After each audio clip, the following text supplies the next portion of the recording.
Good morning, everybody. It's Marcia from Kansas Misfit, and today I want to talk to you about caraway and some of the uses for caraway that you can use if you grow it and to help your family have something yummy to eat and be healthy.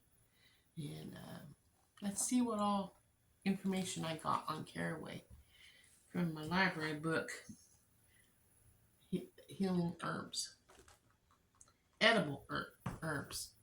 So let's check it out.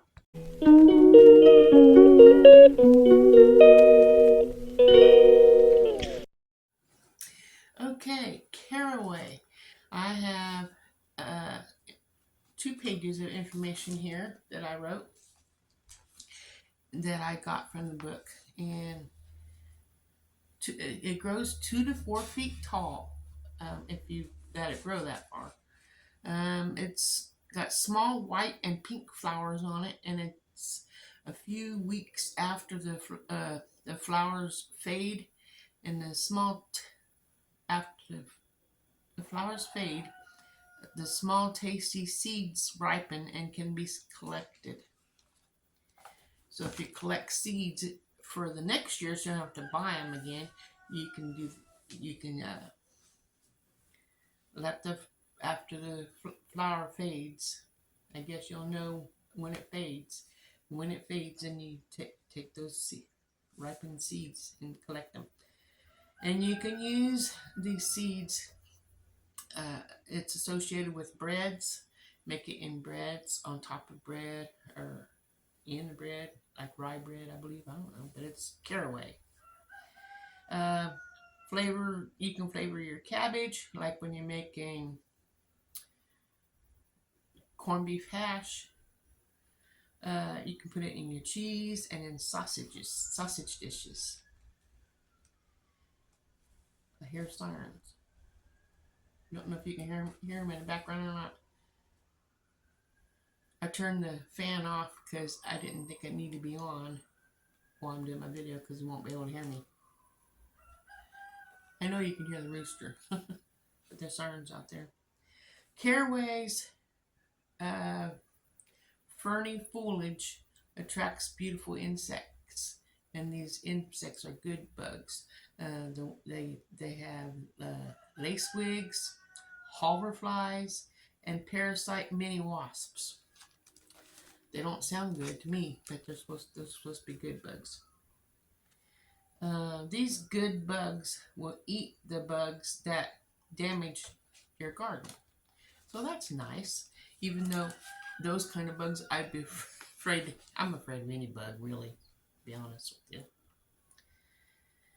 You want to sow the seeds about 2 weeks before the last frost for your garden.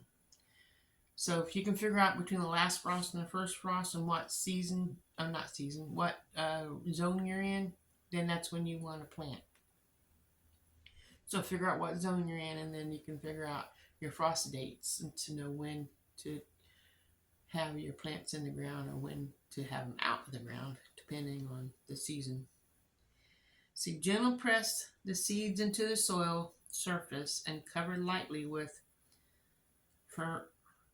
vermicide. I'm just going to spell this to you. VERMICULITE. It's some type of fertilizer, I'm sure. Hopefully you can find some if you want to plant this, and it'll do your plants really good. You want to thin it 6 to 8 inches apart once they start germinating or big enough to transplant. Fertilize when the seeds are about 3 inches tall. I think you can fertilize it when it's 3 inches tall, and then that's when you can separate them. You're 6 to 12 inches. I'd probably do 8. That's in between 6 and 12, or 9. That's even better. 9 inches apart. Let's see. And then again, the following season when the flower shoots appear. So I guess these are perennials, so they'll come back the next year. So that's nice.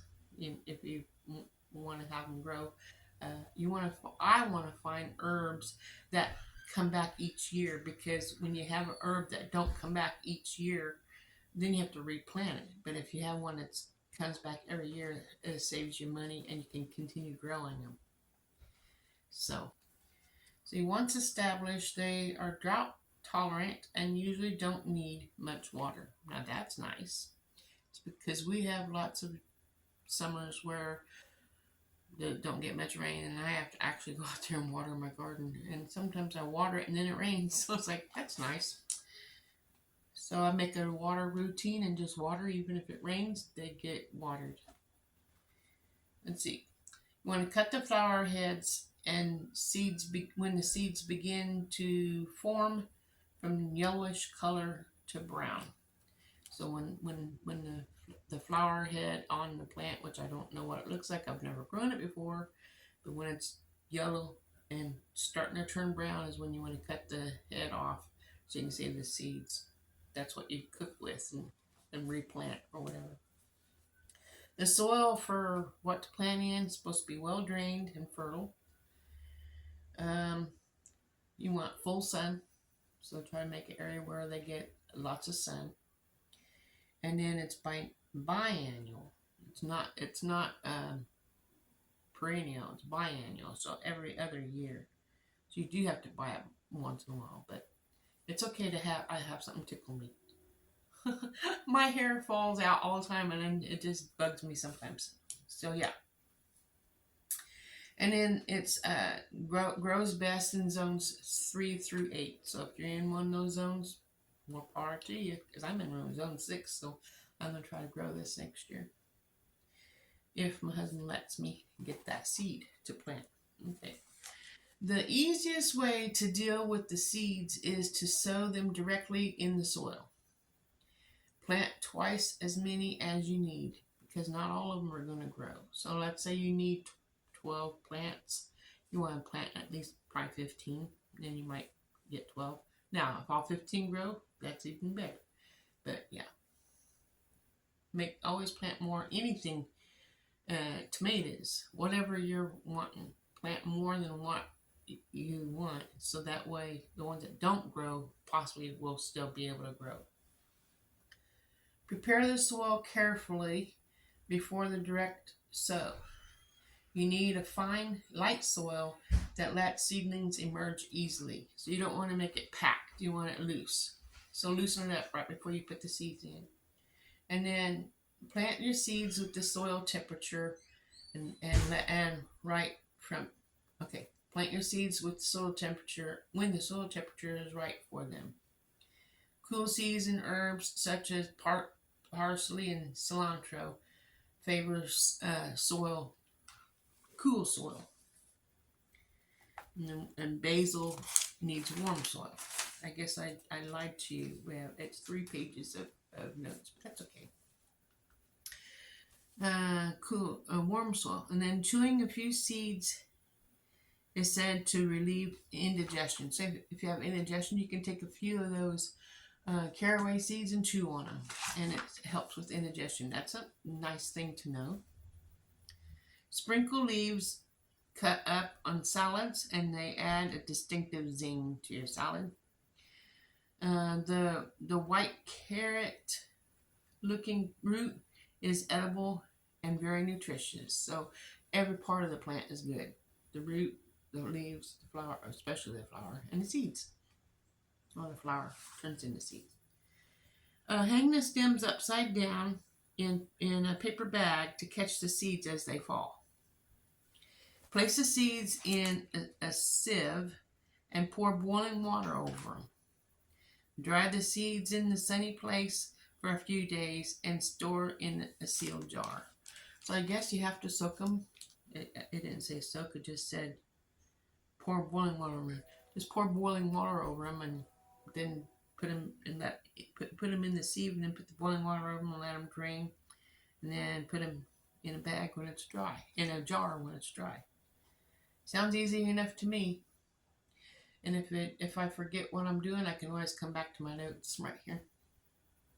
Part of plant used is the seeds, the leaves, and the root. And it's good companion to cook with it is cabbage, rye bread, cheese, and sausage.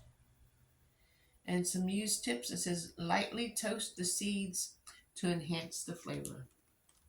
So that's all the information I have on the caraway. So I hope that helps somebody to want to grow caraway that hasn't grown it before.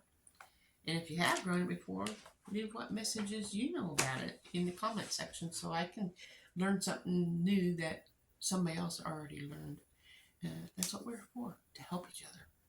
Remember, God gave us these seeds. God gave us the land. God gave us the earth to live on His plan. We can be able to grow the food we need to keep us alive and healthy. So He loves us, and I love you. That's why I'm sharing this with you. Have a wonderful day. See you tomorrow. Ta-ta for now.